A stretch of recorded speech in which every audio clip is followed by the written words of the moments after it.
நினைக்கிற மாதிரி நான் உன்கிட்ட உண்மையா இல்ல மச்சான். சபாக்கு போறேன்னு எத்தனையோ தடவை போய் சொல்லி உன்னை கழட்டி விட்டுட்டு சகிலா படம் பார்க்க போயிருக்கேன்.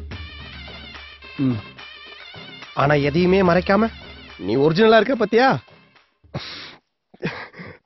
சுத்த தங்கண்டா நீ.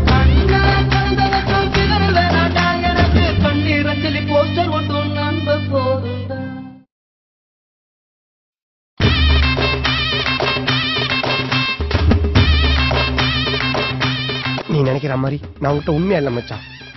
சபாக்கு போறேன்னு எத்தனையோ தடவை போய் சொல்லி உன்னை கழட்டி விட்டுட்டு சகிலா படம் பார்க்க போயிருக்கேன். ஆனா எதையுமே மறைக்காம நீ ஒரிஜினலா இருக்க பத்தியா?